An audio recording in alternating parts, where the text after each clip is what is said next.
Welcome to Pratap classes. दोस्तों, Pratap classes के YouTube channel पर आपका स्वागत है। आज है 23 मई 2025 और 23 मई 2025 के जितने भी इंडिया और वर्ल्ड के जो करंट अफेयर्स के क्वेश्चन बनते हैं, आज उनका अपने डिस्कशन करेंगे। पूरा वीडियो ध्यान से देखना और लास्ट में आपसे क्वेश्चन पूछूंगा जिनके जवाब आपको कॉमेंट बॉक्स में देना होगा। आज अपने पढ़ेंगे भारतीय लेखिका को वर्ष 2025 में अंतर्राष्ट्रीय बुकर पुरस्कार दिया गया। अमृत भारत स्टेशन योजना के तहत रेलवे स्टेशन विकसित किए जाएंगे और 78वीं विश्व स्वास्थ्य सभा 2025 का आयोजन कहाँ किया गया, इनकी आज हम चर्चा करेंगे। आज थोड़ी सी टेक्निकल समस्या की वजह से आज आपको थोड़ी सी क्लास लेट मिल रही है, तो एक बार सभी साथी कर दें सेशन को लाइक शेयर। सभी साथियों को गुड मॉर्निंग। सबसे पहले हम करेंगे कल के क्वेश्चनों को रिवाइज। देखिए,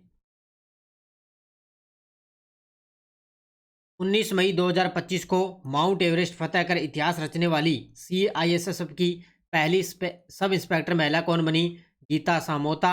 उल्लास कार्यक्रम यानी नव भारत साक्षरता कार्यक्रम के तहत भारत का पूर्ण साक्षरता वाला पहला राज्य घोषित किया गया, मिजोरम। भारत की नवीकरणीय ऊर्जा महत्वाकांक्षाओं को गति देने के लिए रिन्यू पावर ने देश के सबसे बड़े एकल स्थल नवीकरणीय ऊर्जा परिसर की स्थापना की घोषणा कहाँ पर की?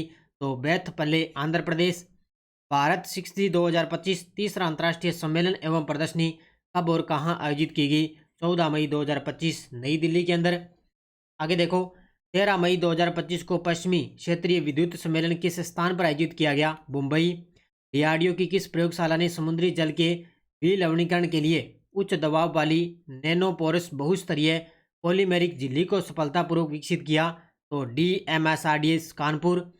साइबर अपराधों से मुकाबले के लिए गृह मंत्रालय द्वारा शुरू की गई नई पहल का क्या नाम है, जिसकी घोषणा 20 मई 2025 को की गई? E0 FIR। अंतर्राष्ट्रीय आलू केंद्र के अनुसार 2050 तक कौन सा देश दुनिया का सबसे बड़ा आलू उत्पादक देश बन सकता है? तो वो है भारत। विश्व स्वास्थ्य संगठन ने कब और कहाँ दुनिया की पहली वैश्विक महामारी संधि को अपनाया? 20 मई 2025 जिनेवा। ऑपरेशन नादेर किस कारण से त्राल के नादेर क्षेत्र में शुरू किया गया था? तो आतंकियों की गतिविधियों की खुफिया जानकारी मिलने पर। भारत के परमाणु ऊर्जा विकास में महत्वपूर्ण योगदान देने वाले परमाणु ऊर्जा आयोग के पूर्व अध्यक्ष जिनका 20 मई 2025 को निधन हुआ, वे थे डॉक्टर MR श्रीनिवासन। तो ये थे कल के क्वेश्चनों का रिवाइज हमने कर लिया। ये अपनी वार्षिक करंट 2025 की टेस्ट सीरीज है 2025 की। इसमें आपको डेली टेस्ट मिलता है, डेली PDF मिलती है, वीकली टेस्ट, मंथली टेस्ट, आपको सब कुछ है मिलता है। तो बस आप निरंतर पढ़ो, अच्छी तरीके से पढ़ो, आपको क्लास मिलती रहेगी। चाहे हो सकता है 1 घंटा लेट मिले, चाहे पूरे आधे शाम को मिले, लेकिन क्लास आपको कंटिन्यू मिलेगी। निश्चित तौर से करंट की क्लास मिलेगी, क्योंकि डेली आपका करंट में रूटीन बने रहना बहुत ही ज़रूरी है। क्योंकि डेली क्लास अगर आप देखोगे तभी आपका पूरा तरह से जो करंट है वो डर एकदम इसका ख़त्म हो जाएगा। अच्छे तरीके से पढ़ो, मेहनत करो और सभी साथी कर दें वीडियो को लाइक और शेयर। करें स्टार्ट आज की क्लास 23 मई 2025 की करंट अफेयर्स की क्लास। पहला क्वेश्चन आपके सामने, वर्ष 2025 में अंतर्राष्ट्रीय बुकर पुरस्कार किस भारतीय लेखिका को उनकी लघु कथा संग्रह हार्ट लैम्प के लिए प्रदान किया गया है? क्या बात है। ये देखो आपके सामने तस्वीर में, इनका नाम है, क्या नाम है? बानू मुश्ताक। क्या नाम है? बानू मुश्ताक इनका नाम है, महिला का नाम। तो वर्ष 2025 में इनको अंतर्राष्ट्रीय बुकर पुरस्कार से सम्मानित किया गया। इनकी लघु कथा संग्रह है हार्ट लैम्प के लिए इनको ये अवार्ड मिला है। तो भारतीय लेखिका हैं, इनका नाम बानू मुश्ताक। और ये आने वाले एग्जाम के अंदर ये प्रश्न छपेगा। देखो, लेखिका का नाम बानू मुश्ताक, पुस्तक का नाम हार्ट लैम्प, कौन सी भाषा है? कन्नड़ भाषा। याद रखना, भाषा भी पूछी जा सकती है। कौन सा पुरस्कार? अंतर्राष्ट्रीय बुकर पुरस्कार 2025। यह पहली बार है जब किसी कन्नड़ भाषा की पुस्तक को अंतर्राष्ट्रीय बुकर पुरस्कार से सम्मानित किया गया है। ये पहली बार है जो कोई कन्नड़ भाषा के अंदर पहली बार ये अंतर्राष्ट्रीय बुकर पुरस्कार मिला है। इसका जो अनुवादक, याद रखना भी अच्छे तरीके से, दीपा भट्टी, तो उन्होंने हार्ट लैम्प का अंग्रेजी अनुवाद किया था। ये याद रखना अच्छे तरीके से। जो हार्ट लैम्प है इसका अंग्रेजी में अनुवाद किसने किया? दीपा भट्टी ने अनुवाद किया था। और ये मिला किसको है? बानू मुश्ताक को। कौन सा पुरस्कार? अंतर्राष्ट्रीय बुकर पुरस्कार 2025 से मिला है। प्रधानमंत्री नरेंद्र मोदी ने 22 मई 2025 को अमृत भारत स्टेशन योजना के तहत कितने पुनर्विकसित स्टेशनों का उद्घाटन किया है? और आप सब जानते हो कि कल राजस्थान के बीकानेर जिले के अंदर प्रधानमंत्री मोदी जी पहुंचे थे और उन्होंने जो ऑपरेशन सिंदूर है, भारत पाकिस्तान के बीच में जो तनाव चल रहा है तो उसके लेकर बहुत ही संबोधित किया था, ऑपरेशन सिंदूर को लेकर भी। तो प्रधानमंत्री मोदी ने 22 मई 2025 को अमृत भारत स्टेशन योजना के तहत कितने पुनर्विकसित स्टेशनों का उद्घाटन किया? तो ये किया है 103। कितने? 103 पुनर्विकसित स्टेशनों का उद्घाटन है किया है। उत्तर क्या आ जाएगा? Option number C. देखो, उद्घाटनकर्ता प्रधानमंत्री नरेंद्र मोदी, कुल स्टेशन 103 पुनर्विकसित स्टेशन, राज्य 18 राज्य और जिले कितने हैं? 86 जिलों के अंदर। परियोजना की कुल लागत 1100 करोड़ रुपए से अधिक है। टोटल कितनी लागत आएगी? 1100 करोड़ रुपए से अधिक। योजना का उद्देश्य रेलवे स्टेशनों को आधुनिक सुविधा से लैस करना और स्टेशन क्षेत्रों का समग्र विकास करना, ये इसका उद्देश्य है। इसके अलावा पीएम मोदी ने राजस्थान के बीकानेर जिले में देशनोक स्टेशन का भी उद्घाटन किया। इसके अलावा बीकानेर मुंबई एक्सप्रेस ट्रेन को हरी झंडी दिखाई और रेल, सड़क और राज्य स्तरीय परियोजनाओं की 26,000 करोड़ रुपए से अधिक की लागत वाली आधारशिला भी उन्होंने रखी है। कोई भी पॉइंट एग्जाम के अंदर आ सकता है, तो सारी चीज़ें आपको अच्छी तरीके से याद करनी। ये याद रखना, 26,000 करोड़ रुपए से की अधिक लागत वाली आधारशिला रखी। और इसमें याद रखना, राजस्थान के इस योजना के तहत 8 स्टेशन शामिल है। राजस्थान के इस अमृत भारत स्टेशन योजना के तहत राजस्थान के 8 स्टेशन इसके अंदर शामिल है। तो ये इतनी सारी चीज़ें अच्छे तरीके से इसको याद कर लेना। 19 मई 2025 को किस केंद्रीय मंत्री ने overseas citizen of India portal का नया संस्करण लॉन्च किया है? ये देखो, आपके सामने तस्वीर में बैठे हैं हमारे गृह मंत्री अमित शाह जी। इन्होंने 19 मई 2025 को overseas citizen of India OCI portal का नया संस्करण लॉन्च किया है। तो इस क्वेश्चन का राइट आंसर क्या हो जाएगा? Option number C. तो लॉन्च करने वाले गृह मंत्री अमित शाह, पोर्टल का नाम overseas citizen of India OCI, इस पोर्टल का नया संस्करण लॉन्च किया गया है। उद्देश्य याद रखना कि विदेशों में बसे भारतीयों के अनुभव को सरल, डिजिटल और सुरक्षित इनको बनाना, आवेदन और सेवाओं की प्रक्रिया को सहज व पारदर्शी बनाना। और इसके अंदर जो लाभार्थी हैं वो 50 लाख से अधिक मौजूदा OCI कार्ड धारक होने चाहिए। OCI का मतलब सिटीजन ऑफ इंडिया, इस कार्ड धारक इसके अंदर होने चाहिए। 50 लाख से अधिक लाभार्थी इसके अंदर होने चाहिए। तो विदेशों में जो बसे भारतीय हैं उनके अनुभव को सरल बनाना, डिजिटल बनाना और उनको सुरक्षित करना। तो हमारे गृह मंत्री अमित शाह जी ने overseas citizen of India portal का नया संस्करण लॉन्च किया है। तो भी बढ़िया तरीके से याद करना, क्योंकि ये पोर्टल से संबंधित क्वेश्चन बनता है। 21 मई 2025 को अंतर्राष्ट्रीय चाय दिवस के अवसर पर वाणिज्य एवं उद्योग मंत्रालय ने कहा भारतीय चाय उद्योग के भविष्य पर केंद्रित एक उच्च स्तरीय सम्मेलन का आयोजन किया है। अब इस प्रकार के प्रश्न आपको मैं करवा रहा हूं ताकि एक भी क्वेश्चन आपका बाहर नहीं जाएगा। उत्तर क्या हो जाएगा? नई दिल्ली के अंदर। सबसे पहले आपको याद क्या करना है? अंतर्राष्ट्रीय चाय दिवस मनाते हैं 21 मई 2025, ये याद रखना। इसके अलावा जो वाणिज्य और उद्योग मंत्रालय है उसने भारतीय चाय उद्योग के भविष्य पर केंद्रित एक उच्च स्तरीय सम्मेलन का आयोजन कहाँ पर किया? नई दिल्ली के अंदर। देखो, आयोजक वाणिज्य और उद्योग मंत्रालय भारत सरकार के द्वारा, स्थान नई दिल्ली वाणिज्य भवन के अंदर। उद्देश्य भारतीय चाय उद्योग के भविष्य पर केंद्रित एक उच्च स्तरीय सम्मेलन का आयोजन। इसमें चाय की विविधता, सांस्कृतिक समृद्धि और आर्थिक संभावनाओं को उजागर करना।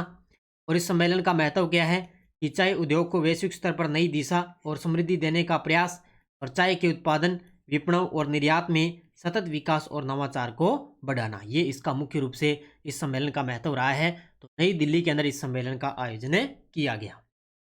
78वीं विश्व स्वास्थ्य सभा 2025 का आयोजन किस शहर में हुआ है? 78वीं विश्व स्वास्थ्य सभा 2025 का आयोजन कहाँ पर हुआ? तो जिनेवा स्विट्जरलैंड के अंदर। ऑप्शन नंबर डी, कहाँ पर हुआ? जिनेवा स्विट्जरलैंड के अंदर। और इसके अंदर जो अपने भारत की जो केंद्रीय स्वास्थ्य सचिव है पुण्य सलीला, ये देखो आपके सामने, ये अपनी भारत की स्वास्थ्य सचिव है, ये पुण्य सलीला श्रीवास्तव, इन्होंने भारत की तरफ से यहाँ पर नेतृत्व किया है। तो इसका आयोजन कहाँ पर हुआ? जिनेवा के अंदर। तो स्थान जिनेवा स्विट्जरलैंड। आयोजन विश्व स्वास्थ्य संघ WHO द्वारा।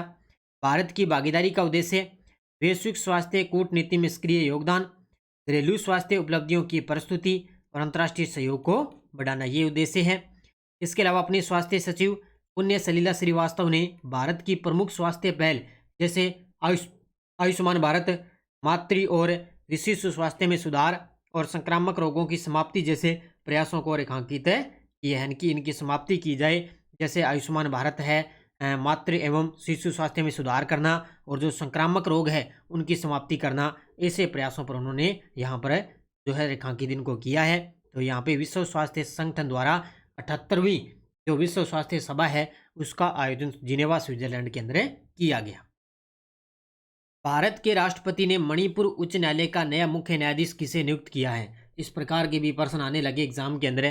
तो भारत के राष्ट्रपति ने मणिपुर उच्च न्यायालय का नया मुख्य न्यायाधीश नियुक्त कर दिया, न्यायमूर्ति केम्पेया सोमशेखर। ये देखो आपके सामने तस्वीर में, ये न्यायमूर्ति केम्पेया सोमशेखर ये अब मणिपुर उच्च न्यायालय के नए मुख्य न्यायाधीश बन गए। तो नियुक्ति की घोषणा, भारत के राष्ट्रपति ने न्यायमूर्ति केम्पेया सोमशेखर को मणिपुर उच्च न्यायालय का नया मुख्य न्यायाधीश नियुक्त किया। वर्तमान पद देखो उनके पास, केम्पेया सोमशेखर वो वर्तमान में कर्नाटक उच्च न्यायालय में न्यायाधीश के पद पर कार्यरत है। यानी कि वर्तमान में तो कर्नाटक उच्च न्यायालय में न्यायाधीश के पद पर थे इससे पहले, लेकिन अब इनको मणिपुर उच्च न्यायालय का मुख्य न्यायाधीश नियुक्त कर दिया। सेवानिवृत्ति कारण, यह नियुक्ति मणिपुर उच्च न्यायालय के वर्तमान मुख्य न्यायाधीश डी कृष्ण कुमार ने 21 मई 2025 को सेवानिवृत्त होने के कारण की। ये इनकी उनका समय पूरा हो गया, डी कृष्ण कुमार का, मणिपुर के थे, और अब इनकी जगह किसको नियुक्त कर दिया? केम्पेया सोमशेखर को नियुक्त किया है। अंतर्राष्ट्रीय जैव विविधता दिवस 2025 की थीम क्या है? अब एक एक प्रश्न मैं आपको करवाता रहूंगा इस प्रकार के। अंतर्राष्ट्रीय जैव विविधता दिवस 2025 की थीम क्या है? ये अपने बनाते कब है? पहले तो ये याद रखना, 22 मई को बनाते हैं। कब बनाते हैं? 22 मई को। तो इसकी थीम क्या है? प्रकृति के साथ सामंजस्य और सतत विकास। क्या है? प्रकृति के साथ सामंजस्य बनाना और उसका सतत विकास करना, ये इसकी थीम अब की बार रखी है। तो हर वर्ष 22 मई को बनाया जाता है और अब की बार 2025 की थीम प्रकृति के साथ सामंजस्य और सतत विकास, और इसका आयोजक संस्था कौन है? संयुक्त राष्ट्र इसको बनाता है। तो संयुक्त राष्ट्र के द्वारा ये दिवस मनाया जाता है, प्रकृति के साथ सामंजस्य और सतत विकास। भारतीय अंतर्देशीय जल मार्ग प्राधिकरण ने जम्मू और कश्मीर में अंतर्देशीय जल परिवहन क्षेत्र को सशक्त बनाने के लिए कहाँ अपना नया क्षेत्रीय कार्यालय उद्घाटित किया है? इस प्रकार के प्रश्न भी आपको देखने को मिलेंगे। उत्तर क्या हो जाएगा? श्रीनगर में। कहाँ पर है? श्रीनगर के अंदर जो अपना वर्तमान में भारतीय अंतर्देशीय जल मार्ग प्राधिकरण है, उन्होंने जम्मू और कश्मीर में अंतर्देशीय जल परिवहन क्षेत्र को सशक्त बनाने के लिए श्रीनगर के अंदर अपना नया क्षेत्रीय कार्यालय उद्घाटित किया है। तो इस क्वेश्चन का राइट आंसर है ऑप्शन नंबर बी। तो उद्देश्य क्या है? अंतर्देशीय जल परिवहन क्षेत्र को सशक्त बनाना। प्रमुख संस्था भारतीय अंतर्देशीय जल मार्ग प्राधिकरण, जैसे बंदरगाह है, नौबन और जल मार्ग मंत्रालय के अंतर्गत ये इसकी संस्था है। नई पहल, तो इसके अलावा अंतर्देशीय जल परिवहन ने श्रीनगर में अपना नया क्षेत्रीय कार्यालय उद्घाटित किया। इसमें राज्य सरकार का सहयोग रहेगा। इसमें जम्मू कश्मीर सरकार के सहयोग से ये शुरू की गई। जो जम्मू कश्मीर की जो सरकार है उसके सहयोग से इसको स्टार्ट किया गया है। इसके अलावा राष्ट्रीय जल मार्गों पर विकास करे। देखो, राष्ट्रीय जल मार्गों पर विकास करे, जैसे चिनाब नदी पर राष्ट्रीय जल मार्ग 26, जैसे झेलम नदी राष्ट्रीय जल मार्ग 49, रावी नदी राष्ट्रीय जल मार्ग 84।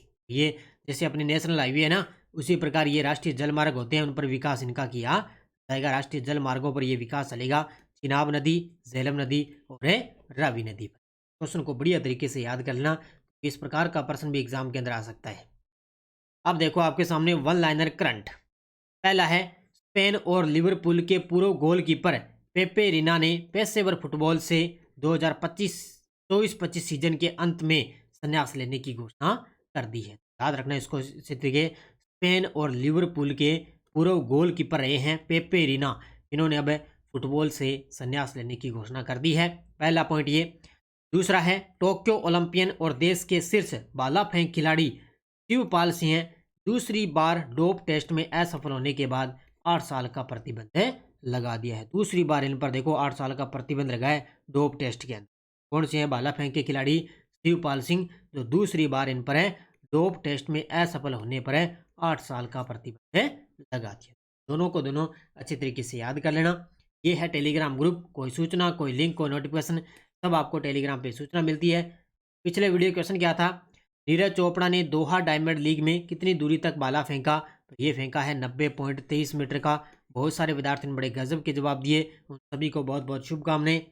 अब देखो question for you, safe under 19 championship 2025 में भारत ने किस टीम को हराकर खिताब जीता?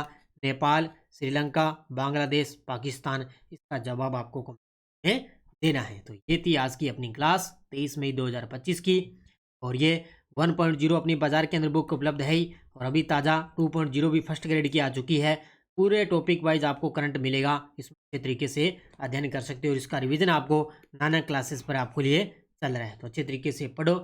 ये राजस्थान पुलिस की अपनी करंट की टेस्ट सीरीज चल रही है 50 रुपये के अंदर, और ये जो एक साथी बता रहे हूँ मैं, वो अपने आपने कांस्टेबल के लिए जो 15 प्रैक्टिस सेट चल रहे हैं ना, इसमें अभी तक 6 टेस्ट अपलोड हुए हैं। बाकी के जो आगे के शेड्यूल माध्यम है वो 25 के बाद में आपको सारे टेस्ट मिल जाएंगे, चिंता मत करो। 25 या और 26 तक आपको सारे टेस्ट आपको इसके अंदर मिल जाएंगे, ठीक है।